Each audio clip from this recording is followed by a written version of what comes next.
settlement of the area, the United States government always recognized that land contract between the Indian Nation and Peter Panay. And so Panay Square held, just like actually the Macomb settlement tract was done in a similar fashion, and that chunk of land held in a separate settlement tract. But that's a different story for a different day. So in 1817, we've got recorded settlers. In 1820, you had a school system at Elm Plants, which is up, Snobber's Corners, Province Corners. It's just about a mile outside of town to the north here. There was a school there in 1820 and 1821. The Free Baptists built a church there, and there still is an existing cemetery. It's back midway back in off the property. In 1824, the first stone mills were built, stone grinder mills were built. That first one was destroyed by fire in 1851.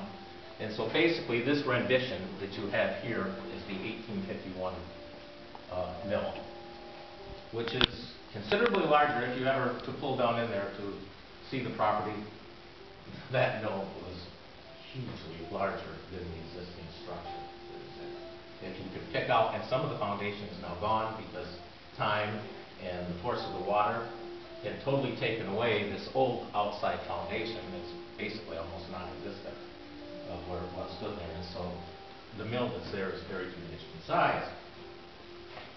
In 1824, the first store was built for mercantile business. That is a stone structure that still stands down in the middle of town.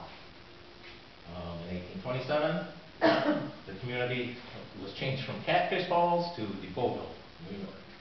And the post office was in the stone store, the first recorded post office in the community. In 1830, they built a dam with a log bridge, which in this picture is all the laid-up stone bridge that replaced that.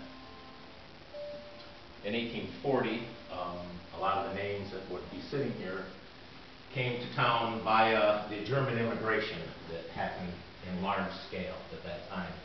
So Doors, Hawes, Schnabber, a lot of those names are results of the 1840 immigration. In 1847, shipping on the vast Chemung River became a big business in Depauville. Previously, the waterway was used basically for just the trade route in timber trade. Shipping lasted on the river with the final chapter of the Depauville Steamboat Company closing their doors in 1907. In 1878, the community here, this is very concise and brief history. If you would like to know much more about it, you can read more about it in these nice books that we did.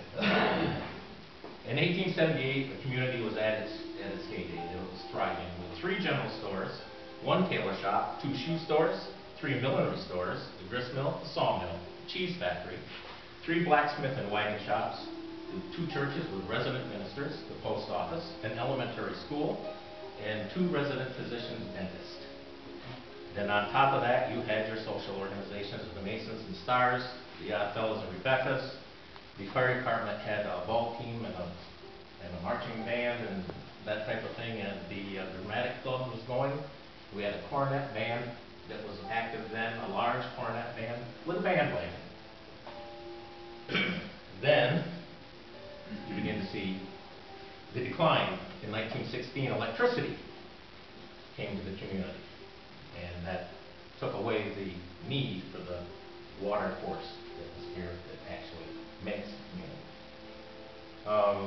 The railroads also were thriving all the way around this community. You had a rail system that ran up the other side of us into Cape Vincent, and it went into Laparcheville, Clayton. And so basically the rails were running all the way around the community, and so therefore one of your advertisers of Grain and Hay, who was in the community, had to truck this to get it to rail. And it was more convenient for these businesses to start to move away to be close to the rail than to stay here. And previously it was going down by boat to Chaumont. And then, of course, some of your final chapters. Well, on that note, we'll finish up with the rail. It was a decline. The automobile came to town, and shortly thereafter, and then it was convenient to go anywhere. And so the decline of the community only continued. Farming changed. Your farmers were starting to get tractors, the old steam tractors and other things, and so horses and your old mode of keeping a thriving community from your surrounding farmers was on the decline because everything was beginning to change. The other thing that added to that factor is you had two major fires. You had the first fire on April 30th of 1906, which burned this whole business block that you can see in this photo. The fire started in Charles Dorr's store, which is where, for some of you old timers that would know the community, the Charles Dorr store was a Masonic hall. And the fire started in his business, jumped to the A.D. Lau store, which is Leona Wilkie's beauty parlor currently, and then it burnt the grist mill and continued up the street on the other side and burnt some residents. Did damage to the Gonset block, which it would be the Tromblin store. And so that when that wiped that out, a lot of these did rebuild, but in the case of the grist mill, they took the barn that was behind the residence and nowhere near the structure and just dragged the barn around and put it on the block. The A.D. Lau store was rebuilt, changed hands. Charles Dorr's store was rebuilt, but eventually was operated by Horace Jones, H.G. Jones. And it was a substantial decline to the businesses in the community. And then the second fire that really sort of put the finished touch to it was the fire of May of 1921. Everybody was showing up for church, and the cheese factory, which stands currently where KMR Tire is, the sparks from the fireplace or the chimney caught the roof on fire. And due to the wind conditions that day, it just went right across down that street, which was heavily populated at that time. The old town hall was on that side of town. The A.D. Grabber Hotel. The Grabber was a big place in town at that time, and there was 6 or 8 residents and barns and everything else that was all destroyed in that fire. The thing that I thought was interesting is when we consider running to Watertown today, we say we've got to allow 20-25 minutes to get to Watertown. I know that they didn't meet the traffic, but Watertown Fire Department was here in 35 minutes. No discredit to Clayton, mind you. But they left town with 70 men in tow to fight this fire and ran out of gas at Province Corners. And so, not that I do the fire and the nature of it, they probably couldn't help anything, but they were a major fire force and they ran out of gas before they got here. So, anyway, about the curtain itself, when the old fire hall, or old town hall burned, which was on the other end of town, they needed a new, in that May of 1921, they needed a new town hall. So, Fred Sternberg, Fred, the father, decided that donating this chunk of land right here for the fire hall was certainly a good business deal. And so, Edwin, not Fred, he donated the chunk. The building was built, the blocks were built over here on what was still a vacant section of this block. They were built here on site, slid a caulk trough on it, planking system, and constructed the building. And that was constructed and finished in 1922, dedicated in 1923. And I would assume, because there's no date for the curtain, per se, that when the dedication took place, that the curtain must have been hanging. Now, the reason that the curtain ends up sort of a special effect there was your dramatic clubs and everything else that put on plays and productions in those days held everything in the Grabber. The Grabber had a big dance hall and everything up over there, of course, stables in the back of the building. And the plays and the productions were put on there. Well, when there was no place. And so when they built the new town hall, they put a stage in the new town hall. The existing town hall, previously to that, had a lockup for the town drunk, but it didn't have a stage. And so the curtain was built, and the advertisement space was to sell, to pay for the production.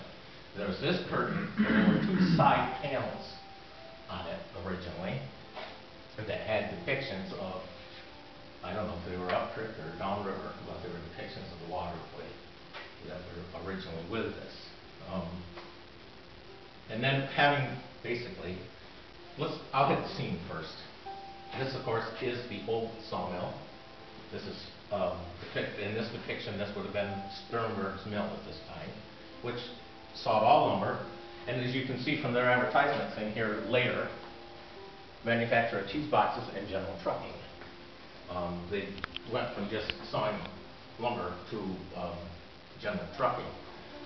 Part of that was that there was a big demand for the cheese boxes, and they had to get them to market. A huge demand for the cheese boxes. Then, I think that this probably, the end of this is probably what was the old Anthony Grabber residence. I'm not positive. You can see the Methodist church steeple. This is, I believe, the back of Gladys Door's residence, and probably her barn. You can see the old stone church. And some of these depictions, I think some of this is supposed to be the schoolhouse up top. But, and then you got the grist mill. You got A.D. Low's store here. You can see part of what was the back of the Charles Door store. And I do believe that this building that's sitting here, which is sort of perplexing, may have been part of what was once an old dance hall out behind the hotel there that went right to the mill pond edge. So, because I can't really figure out what that is. And a couple other of these rough lines I think were barns that went to other adjacent property. But that's what that depiction is, fairly close to what was down there at the time.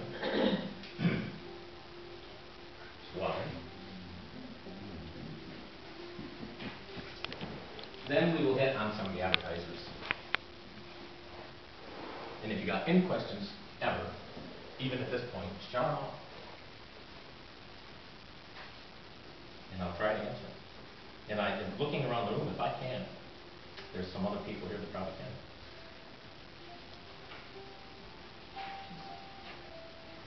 So, starting in your upper corner, you've got Mayer and Fitzgerald. These were dealers out of Clayton.